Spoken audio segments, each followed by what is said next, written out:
Hello everyone, आज हम देखते हैं अध्याय 1 में संसाधन और विकास। ठीक है, तो संसाधन और विकास के अंतर्गत हम देखेंगे प्राकृतिक संपदा के साथ रिश्ता। संसाधन किसका है? ठीक है, संसाधन किसका है? जो संसाधन यहाँ पाए जाते हैं वो किसका है? और प्राकृतिक संसाधन और उसके उपयोग, पर्यावरण विज्ञान की नज़र से प्राकृतिक संसाधन, नवीकरण संसाधन और अनवीकरण संसाधन, उसके बाद संसाधन और विकास और संसाधन प्रबंधन। तो इस अध्याय में संसाधन और विकास में इन सभी चीजों का सूक्ष्म रूप से अध्ययन हम करते हैं। तो सबसे पहले हम देखते हैं प्राकृतिक संपदा के साथ रिश्ता।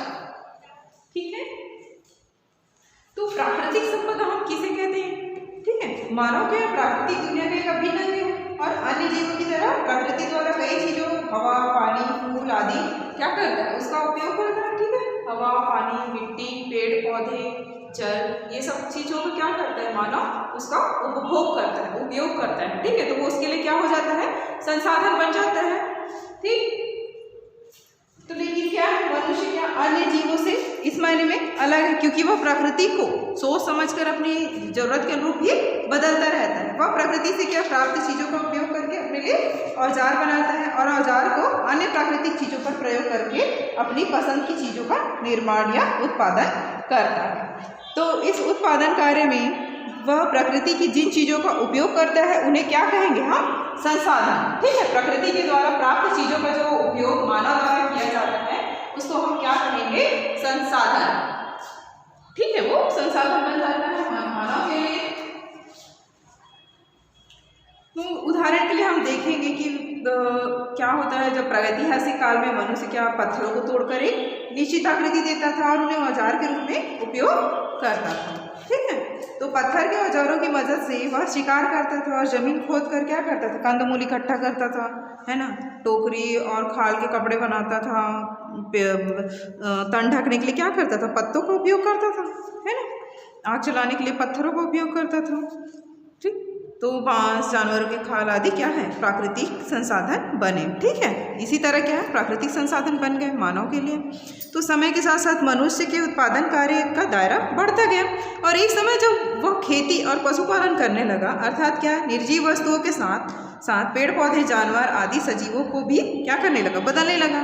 उसने क्या औजारों की मदद से पेड़ पौधों को काटकर जमीन को समतल बनाया और उनमें चयनित बीजों को भी बोया। ठीक है, बीज से क्या हुए? बड़े पौधे बड़े हुए और उनमें फल फूल, ठीक है, आगे चढ़कर क्या अनाज में बदले।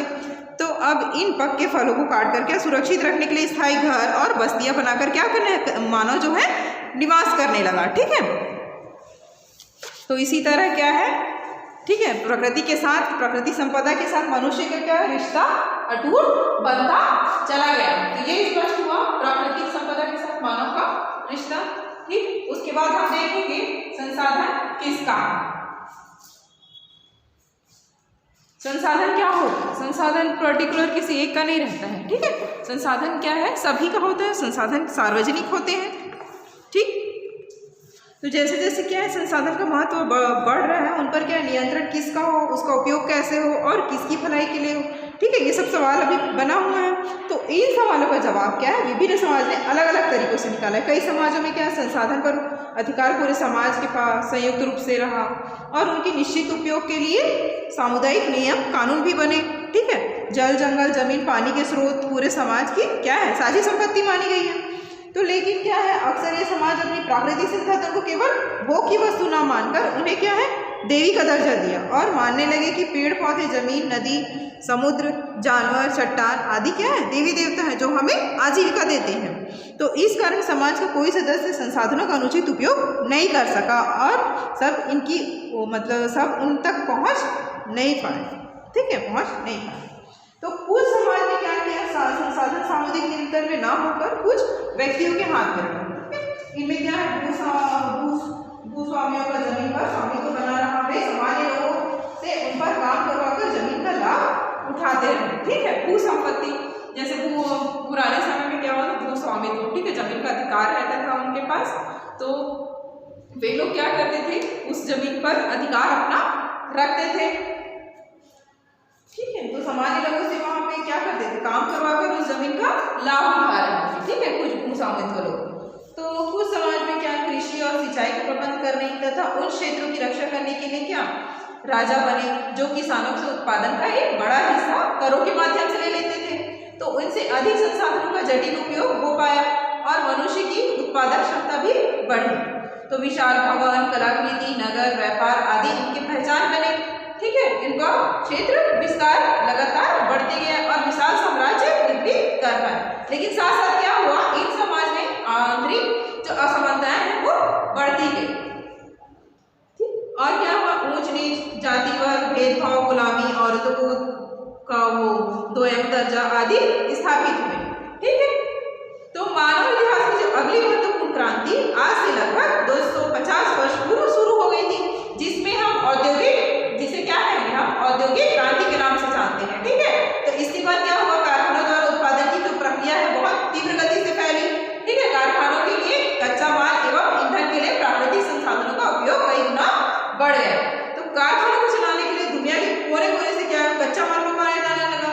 तो जो देश 19वीं सदी से औद्योगिकरण के लिए दुनिया के कोने कोने से कच्चा माल मंगाया जाने लगा, तो ठीक है 19वीं सदी में औद्योगिकरण कर रहे थे, तो वे विश्व के कोने कोने से अपने वैज्ञानिक और भूगोल के विशेषज्ञों को भेजकर वहां के क्या प्राकृतिक संसाधनों का पता लगाया और उसके दोहन के लिए मार्ग तैयार किया गया। तो इनकी यात्राएं खोजी यात्रा के नाम से प्रसिद्ध हुई।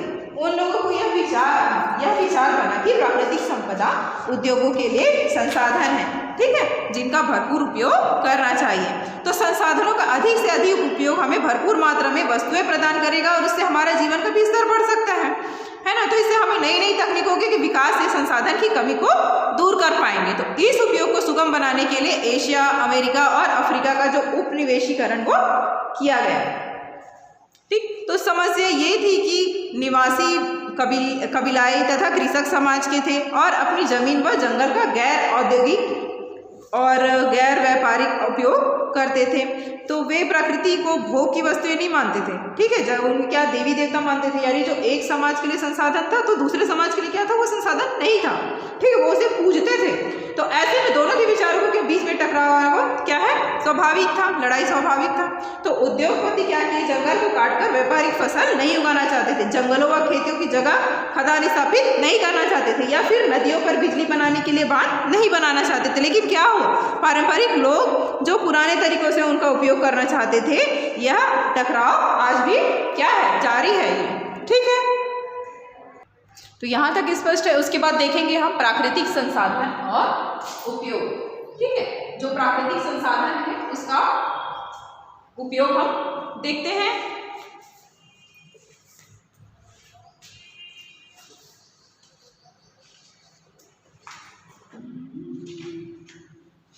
तो प्राकृतिक संसाधन की क्या अंतर्गत आ जाता है। ठीक है, पानी आ जाता है, लकड़ी आ जाता है, चट्टान, खनिज, मिट्टी।